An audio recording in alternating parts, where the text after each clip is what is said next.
ବର୍ଷ ଥିଲା 2016। ଭାରତର ବଡ଼ ବଡ଼ ଇନଷ୍ଟିଚ୍ୟୁଟ୍ର ରିସର୍ଚ୍ଚର ମାନେ ମିଶି ଗୋଟିଏ ଦିନ ଗୋଟିଏ ଜାଗାକୁ ଖୋଜିବାକୁ ଗଲେ। ଏକ ଏମିତି ଜାଗାକୁ ଖୋଜିବାକୁ ଗଲେ ଯାହା ଖୋଜିବା ସମୟ ଭିତରେ ଇତିହାସରେ ଗୋଟିଏ ଫର୍ଦ୍ଦ ଯୋଡ଼ି ହୋଇଗଲା, ଯାହା ବର୍ଷ ବର୍ଷ ପୁରୁଣା ଅଜଣା କଥା ସାମ୍ନାକୁ ଆସିଯାଇଥିଲା। ଏମିତି ରିସର୍ଚ୍ଚ ଶେଷ କରିବାକୁ 7 ବର୍ଷ ଲାଗିଯାଇଥିଲା। 7 ବର୍ଷ ପରେ ଯାହା ସତ୍ୟତା ସାମ୍ନାକୁ ଆସିଲା ସମସ୍ତଙ୍କର ନିଦ ହଜେଇଦେଲା। ରିସର୍ଚ୍ଚରୁ ଜଣାପଡ଼ିଥିଲା ଯେ ଏକ ଏମିତି ସହର ବିଷୟରେ ଯାହା ଭାରତରେ ଓଲ୍ଡେଷ୍ଟ ଲିଭିଂ ସିଟି ବୋଲି କୁହାଗଲା। ଯେଉଁ ସହର ବିଷୟରେ କୁହାଯାଉଛି ସେହି ସହରକୁ PM ମୋଦିଙ୍କ ସହର ସହିତ ଯୋଡ଼ାଯାଉଛି। ତାହେଲେ ଏ ସହର କ'ଣ ଏବଂ କେଉଁଠି? ଏହି ସହରରେ ଏମିତି କ'ଣ ଅଛି ଯେ ସମସ୍ତେ ଆଶ୍ଚର୍ଯ୍ୟ ହେଉଛନ୍ତି? ଏହି ସହରରେ ଏମିତି କ'ଣ ଇତିହାସ ଅଛି ଯେ ସମସ୍ତେ ଜାଣିବାକୁ ଇଚ୍ଛୁକ? ଏହିସବୁ ବିଷୟରେ ଜାଣିବା ଆଜିର ଏହି ଭିଡ଼ିଓ ମାଧ୍ୟମରେ। ତା ପୂର୍ବରୁ ଆମ ଭିଡ଼ିଓଟି ଯଦି ଭଲ ଲାଗିବ ତାହେଲେ ଲାଇକ୍ କରି ଆମ ଚ୍ୟାନେଲକୁ ଟିକେ ସବସ୍କ୍ରାଇବ୍ କରିଦିଅନ୍ତୁ। ବନ୍ଧୁଗଣ, ଯେଉଁ ଜାଗା ବିଷୟରେ ଆମେ ଏଠି କଥା ହେଉଛେ ସେ ଜାଗା ହେଉଛି ଗୁଜରାଟର ମେହେସାଣା ଜିଲ୍ଲାର ଗୋଟିଏ ସହର ଅଛି ବାଡ଼ନଗର, ଯାହାକୁ ଆନନ୍ଦପୁର, ଅନର୍ତ୍ତପୁର, ଚମତ୍କାରପୁର, ସ୍କନ୍ଦପୁର ଏହିଭଳି ଅନେକ ନାଁରେ ନାମିତ ହୋଇଛି। ଇଏ ସେହି ଜାଗା ଯେଉଁଠି ଭାରତର ପ୍ରଧାନମନ୍ତ୍ରୀଙ୍କ ଜନ୍ମସ୍ଥାନ ଅଟେ। ତାହେଲେ ଏହି ଜାଗାକୁ ଭାରତର ଓଲ୍ଡେଷ୍ଟ ଲିଭିଂ ସିଟି କାହିଁକି କୁହାଯାଏ? ଜାଣିବାକୁ ହେଲେ ଆମକୁ ଯିବାକୁ ହେବ 1992 ମସିହାକୁ। 1992ରେ ବାଡ଼ନଗରରେ ଗୋଟିଏ ଦିନ ଜଣେ ଚାଷୀ କ୍ଷେତରେ ହଳ କରୁଥିଲେ। ସେହି ସମୟରେ କ୍ଷେତରୁ ତାଙ୍କୁ ଏକ ଅଜବ ଜିନିଷ ଦେଖାଗଲା। ଦେଖିବାକୁ ସେ ଜିନିଷ ଏକ ମୂର୍ତ୍ତି ଭଳି ଲାଗୁଥିଲା। ସେଥିରେ କିଛି ଲେଖା ମଧ୍ୟ ଦେଖିବାକୁ ମିଳିଲା, ହେଲେ ସେ ଲେଖା ତାଙ୍କୁ କିଛି ବୁଝା ପଡ଼ୁନଥିଲା। ନା ଏ ମୂର୍ତ୍ତି କାହାର ଥିଲା ତାଙ୍କୁ ଜଣାନଥିଲା।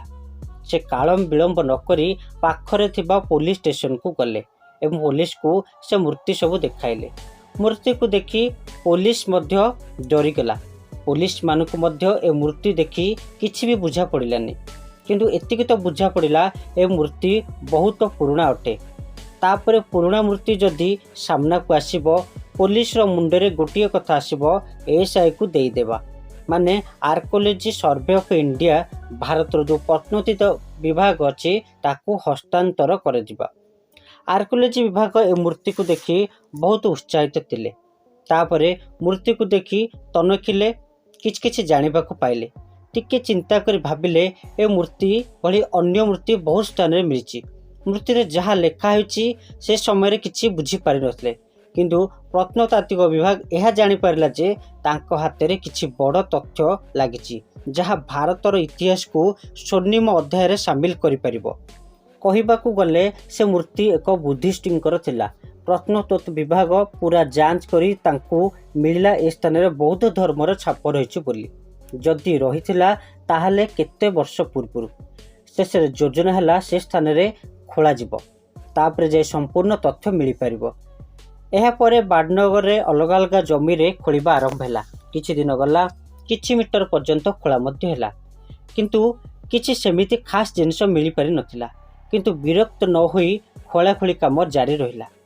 କିନ୍ତୁ ଏଇଥରକେ ଜମିରେ ଆର୍କିଓଲୋଜିଷ୍ଟଙ୍କୁ କିଛି କାନ୍ଥ ଦେଖାଯିବାର ମାଟି ତଳୁ ମିଳିଲା। ସେ କାନ୍ଥ ପାଖରୁ ଏକ ପ୍ଲେଟ୍ ଭଳି ଜିନିଷ ମିଳିଲା। ସେ ପ୍ଲେଟ୍ ସଫା କରିବା ପରେ ଜଣାପଡ଼ିଲା ଯେ ପୁଣି ବୌଦ୍ଧ ଧର୍ମ ସହିତ ଜଡ଼ିତ ଅଛି।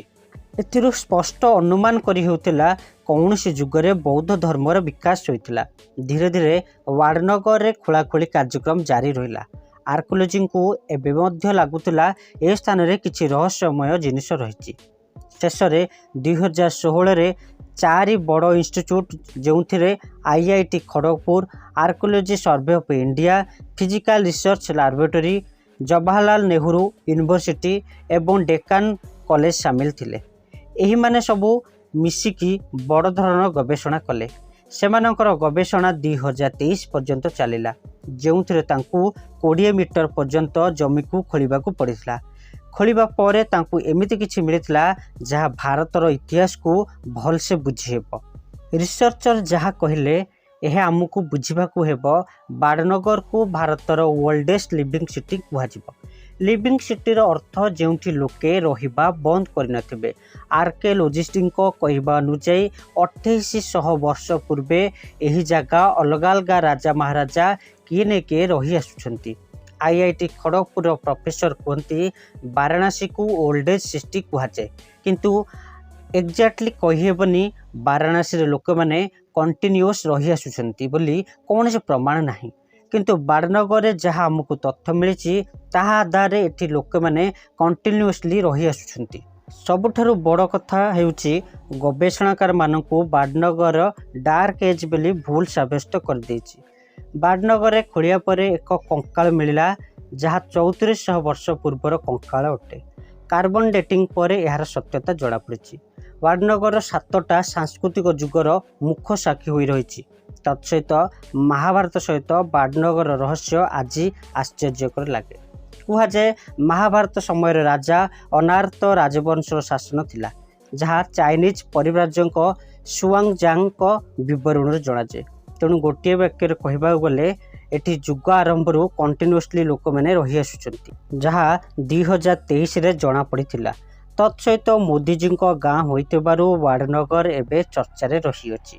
दर्शक बंधु, आमर यही वीडियो जदि आपको पसंद आछि दयाकरी लाइक करंतु एवं आम चैनल को जदि आपण माने नुआ करी आस्थिबे टिके सब्सक्राइब कर दियंतु। धन्यवाद।